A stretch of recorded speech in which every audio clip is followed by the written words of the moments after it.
All right, so we're going to start the first lesson. It's kind of a little bit of a grab bag, sort of. I want to talk about anatomical planes and directions.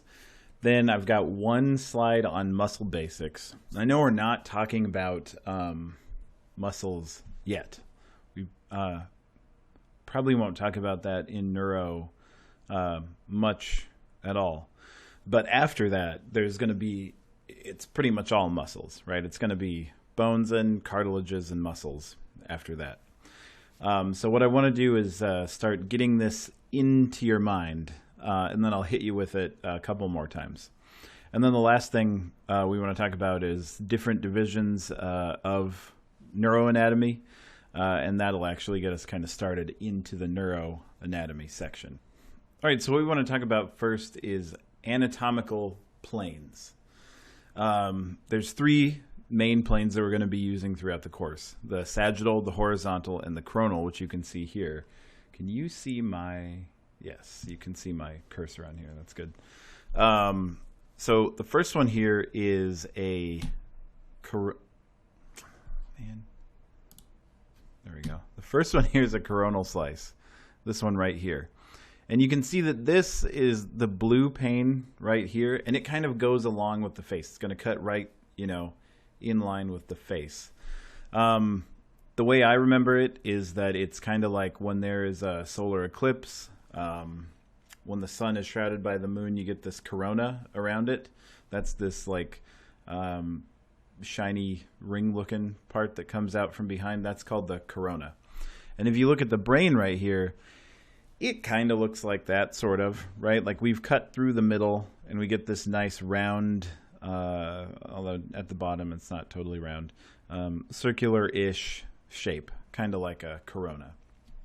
So that's the corona, or the coronal plane. The next one here is the sagittal plane. If you're familiar with anthropology, this thing on this... It's one of the early hominid ancestors here. I forget which one it is. I think it's Australopithecus giganticus, possibly, or robustus. Either way, doesn't really matter. That crest that he's got on the back of his head, that's called a sagittal crest. It's actually where his chewing muscles are going to attach. They're so massive that this species has had to grow another... like a bony protrusion for these muscles to attach to, so they have like enough force necessary, this crushing force necessary to eat the foods that they would eat and crush, nuts and berries and things like that.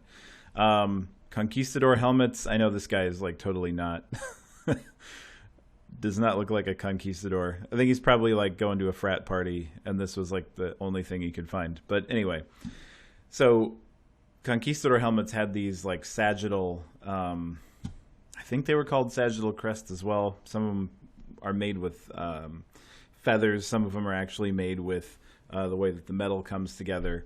But that's a sagittal crest as well. And so both of these are showing the way that you would cut right down the nose right here to get a sagittal slice. And so this over here, this is what it would look like in, say, an fMRI. If you were looking at an fMRI of the brain, this is a sagittal slice. So it's going to cut down in line with the nose, and then you can look, at that inside part of the medial portion of the brain. You might not know medial yet. We'll talk about it in a second. And then the last one I've got here is a horizontal slice. It's possibly one of the most easy ones to remember, but maybe because of that it's hard. I mean, horizontal, you've got the horizon here, right? So it's kind of just like the horizon slices in through your brain, and that's a horizontal slice. You can also think of it, it goes right in line with the eyes.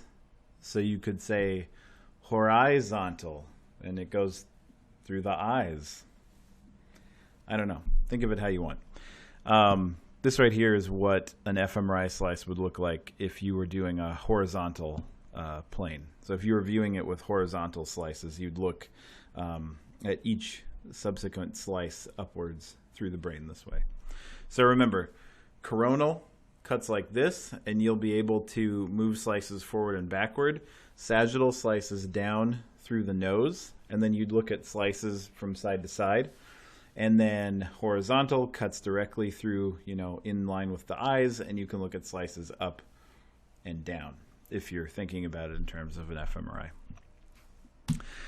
These planes are also, they hold true for the body as well. We use the same distinctions when we talk about the body. So you can see that the coronal plane right here cuts through the brain in line with the face, and then it continues traveling down and cuts through this lady, right down the middle, like right through the middle of her shoulder. I'm not 100% sure that this image has the perspective right, because it kind of looks like this would be the one in the front.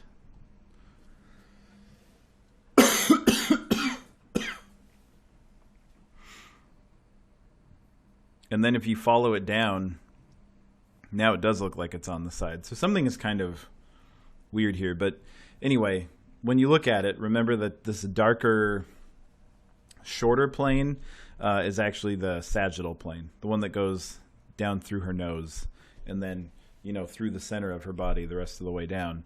That's the sagittal plane. Horizontal plane, same thing. You can see here it's cutting right through her midsection. If you moved it up, it'd go right in line with the eyes. And so that works as well. For the brain, we talk about slices, like how we're looking at something.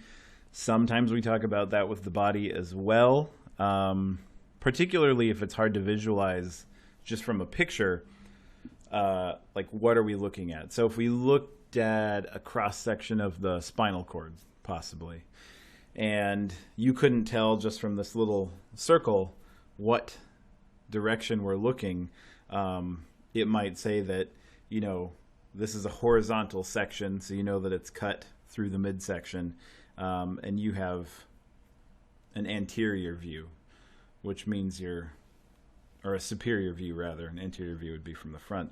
You have a superior view, so you're looking down at that horizontal slice. And so that's one of the reasons why we would use this, is to kind of orient yourself in space. Okay, so like I alluded to by making a slight mistake because I was reading it, some of the directions that we use, two of them here are anterior and posterior. That's probably pretty easy, right? Because we all know people use posterior all the time. Anterior is just towards the face, posterior is towards the back. Lateral and medial.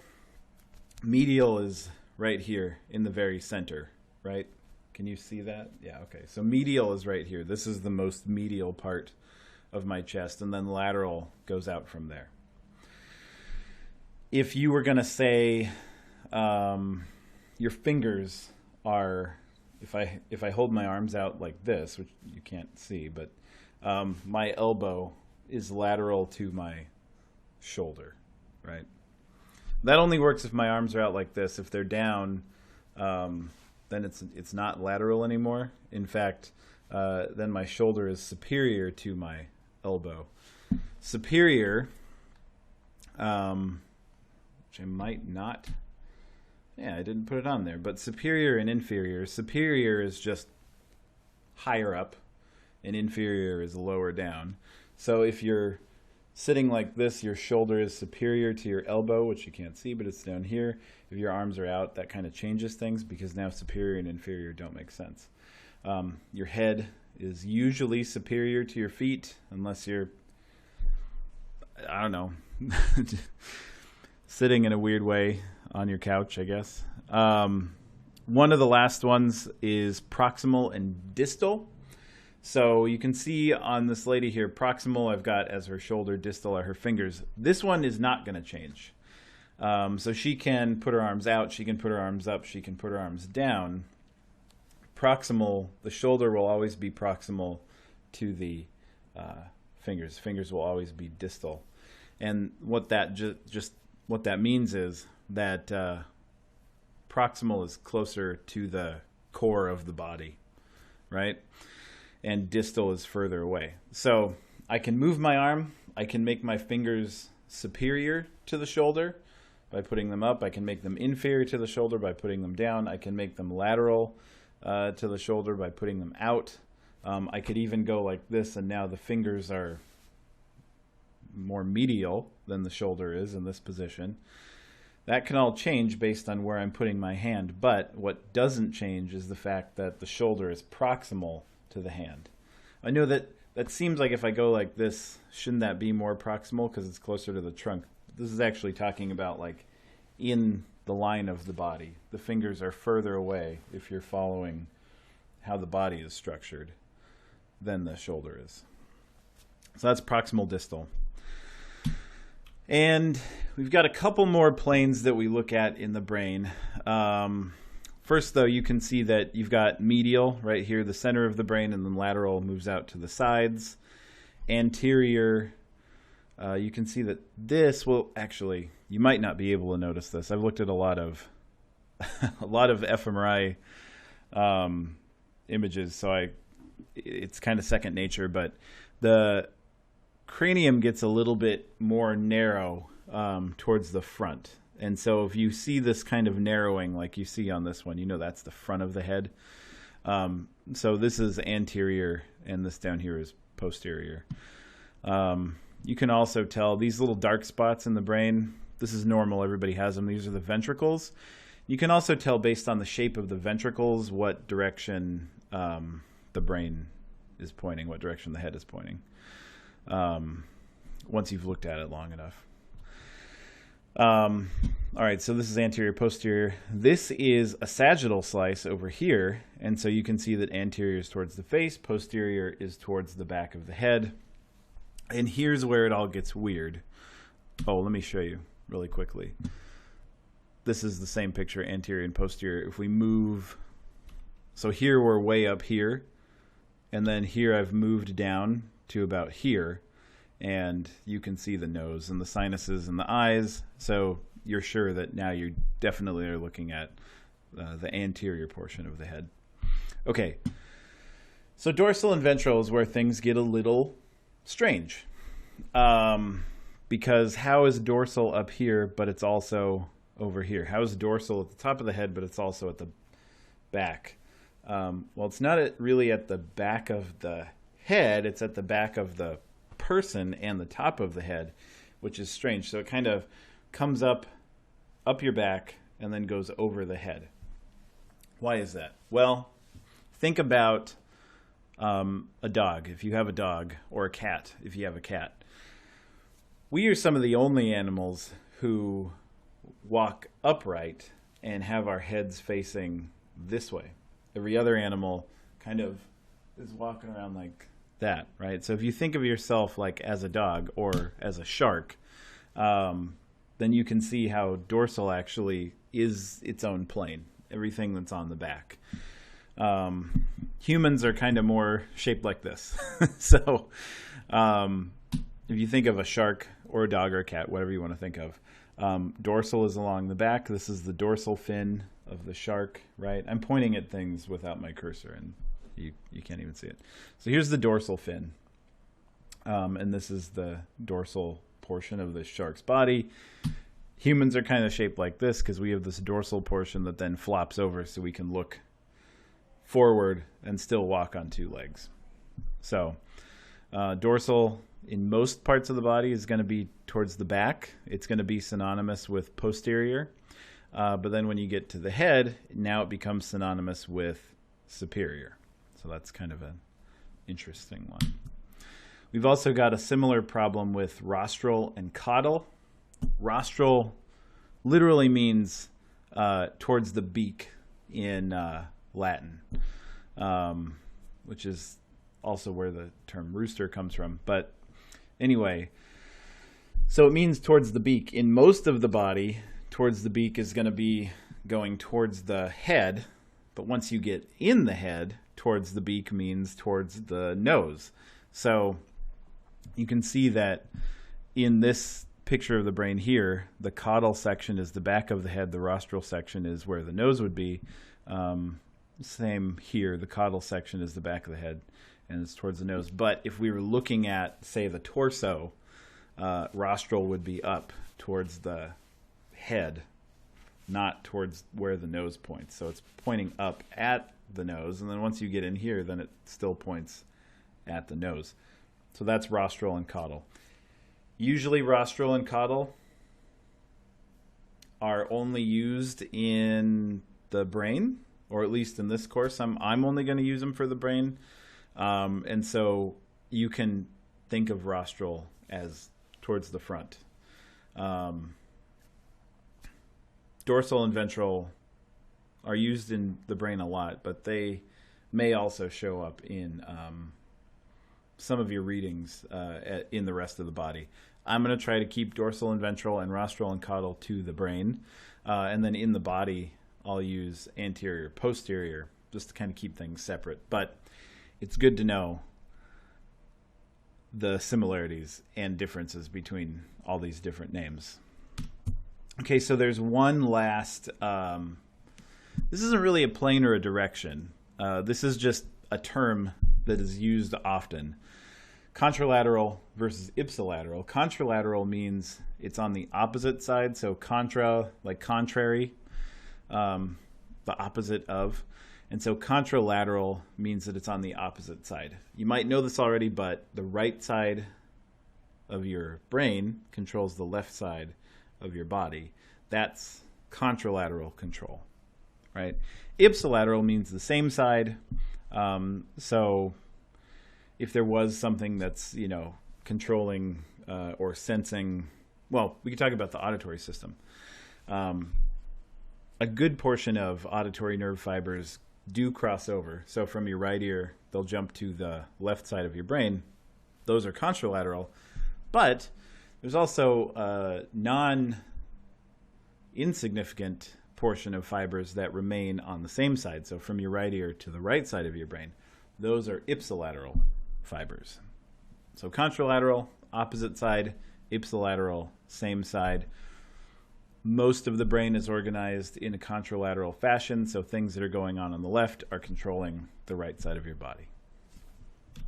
Okay, so here is, if you want to take a break, this is a good place to pause because we're switching gears.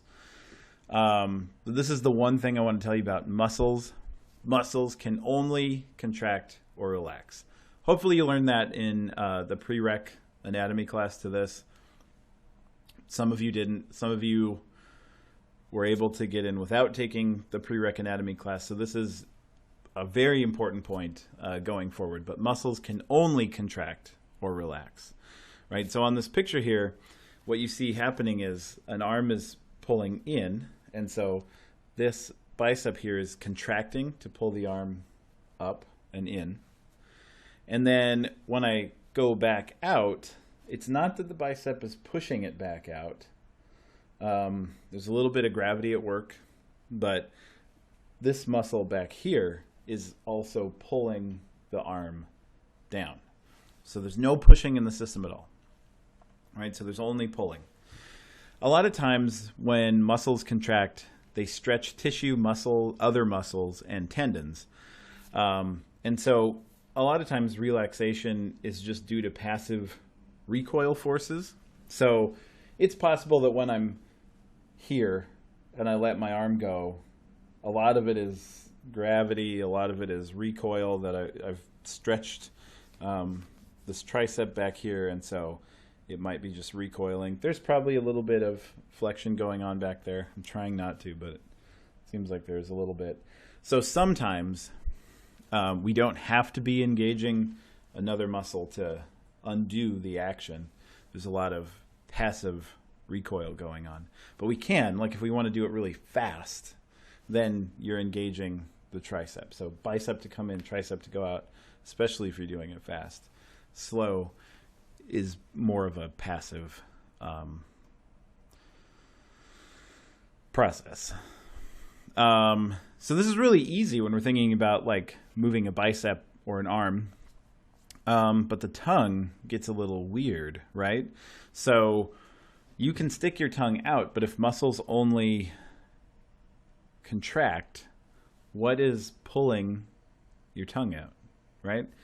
We'll talk about it. Nothing's actually pulling your tongue out. We'll talk about it when we get to the tongue.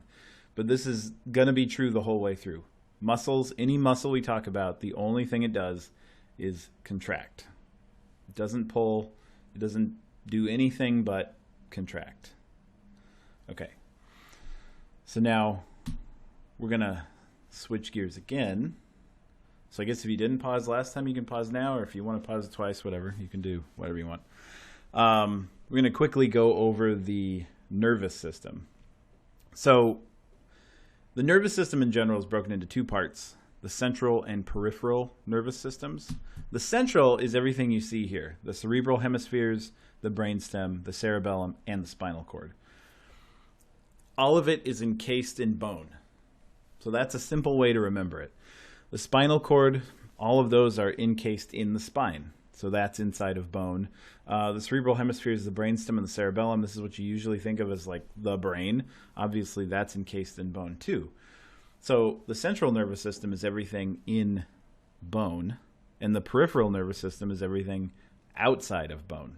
Kind of, it surrounds bones, right? So here you've got nerves, cranial and spinal nerves, and ganglia, which are nerve clusters.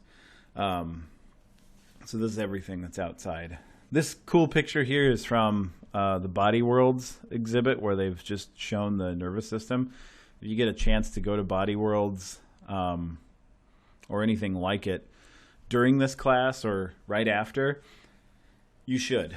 I'm going to try to have some of the best pictures I can find, but they're still just pictures. If you can actually go and see these things in person, it's pretty fantastic.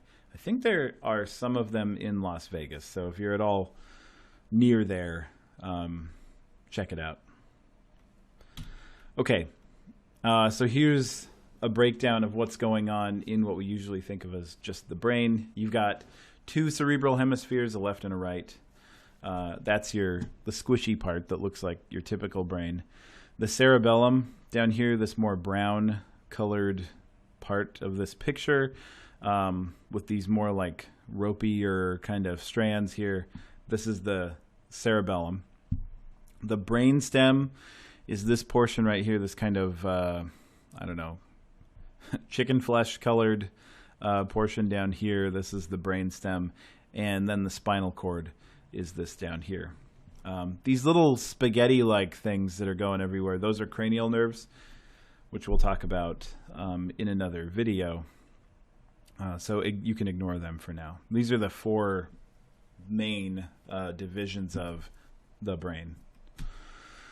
Obviously, there are more that we'll get to. There's also ganglia, which are, again, clusters of cell bodies here. And then nerves, which are just nerves. You can have a cluster of nerve cells that are together called a nerve, and then you can see that they kind of branch out into just single nerve cells as well. You don't need to know the lingual nerve or this ptero.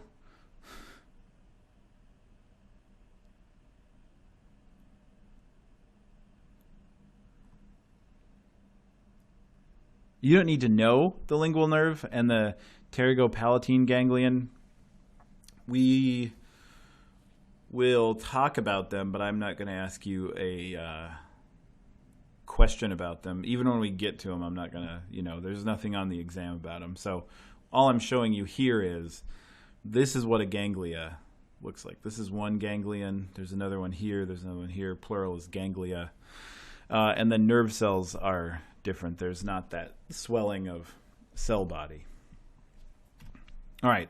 So here's a couple other terms that we're going to throw around.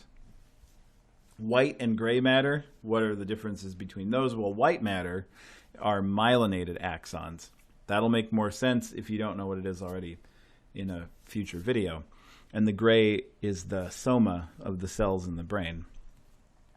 You can see this in an fMRI image. The colors go right along with what they actually are, right? So the gray matter is gray and the white matter is white. White matter is more dense than gray matter, and so it has a greater, reflectivity in the machine. Kind of like you see the bone is very reflective here as well. I say reflective, that's more a term for an X-ray machine. fMRI is a little different, but whatever. Anyway, you can see that bone here is very dense, and it's a really stark white color. And so this portion of the brain is more dense than the gray matter here. These are, again, myelinated axons and tracts. The more bright the color is, the more densely packed the neurons are. So what you can see here is this distal portion of the brain, which would, opposed to proximal, which would be here in the center. This distal area over here is not as bright white as it is here. This is the corpus callosum. This is one of the major, it's one of two areas where fibers will cross between left and right hemispheres. It's the major one, though. This is where most of the fibers cross. And so this is a very densely packed area of myelinated axons. And so you can see that it gets a little bit brighter in this area, more of a brilliant white than it is further out here. All right, a tract versus a nerve. A tract is just a collection of nerve fibers traveling together in the brain. The corpus callosum is a tract. And then a nerve is a group of nerve fibers traveling together outside of the, I said brain, didn't I? I meant central nervous system, because you'd still call it a tract in the spinal cord. But anyway, a nerve is outside of the central nervous system. So we do have cranial nerves, and those will come off of sometimes the brain and sometimes most times the brainstem. And those seem like they're going to be in the central nervous system, but actually leaving the brainstem takes them outside of the central nervous system. They're no longer encased in bone. There's a difference between ganglia and nuclei, but this, again, is kind of the same thing as the tract and nerve, right? So ganglia is a collection of cell bodies in the peripheral nervous system. Nuclei is a collection of cell bodies in the central nervous system. There's one that we're going to talk about that's kind of it's a misnomer. It's called the basal ganglia. It's going to be in this area right here. And it's some of these structures right here. And it's inside the central nervous system. So it's called the basal ganglia, but it's actually it's a nucleus, right? This is the thalamus right here. That would be nuclei. That's a nucleus, the thalamic nucleus. One other distinction is efferent and afferent. We'll talk about those as well. Afferent comes first, right? So to be able to act on some sort of stimulus that's coming in, an auditory stimulus, a visual stimulus, a touch stimulus, it has to come in. You have to be able to recognize it. So afferent fibers are going to carry the signal to the brain, and then you can generate some sort of response to them. That's how I remember it. A comes first in the alphabet, so afferent fibers have to bring a message to your brain first, and then you can respond to it. Another mnemonic that some people like is that afferent arrives and efferent exits, right? So afferent arrives at the brain, efferent exits. I'm saying brain. We'll actually talk about some closed loop systems that don't involve the brain at all, but they still do have afferent and efferent pathways. And so those will just come to the spinal cord and then enter a loop and then leave. But either way, afferent is arriving and efferent is exiting. And then the last thing we have here is difference between lateralized and specialized function. This one isn't really it's not a opposite kind of thing. Lateralized just means that it's hemisphere dependent. Language is typically processed on the left side. That's a lateralized function. And then specialized means it is a particular region. We talked about the thalamus, which is right here. And anything that's processed in the thalamus and what the thalamus does, that's a specialized region. So that the thalamus has a specialized function. but there are two of them. There's one on the right, there's one on the left. Most of the things that the thalamus does on the right are the same things that it does on the left. It just does it for different hemispheres. So that is a specialized function, but not a lateralized function. Control of the left hemisphere is lateralized because or control of the left side of the body is lateralized because it's controlled by the right hemisphere. That's not necessarily a specialized area because we're talking control of the left side of the body in general. There are some things that are both lateralized and specialized. One of these things, alluding to further on in the course, is the planum temporale, which is a portion of the brain, portion of the auditory cortex, actually, right next to the primary auditory cortex. That is much larger in the left side, where language is processed, than it is in the right side. So that's both lateralized and specialized function. This seems to be where a lot of our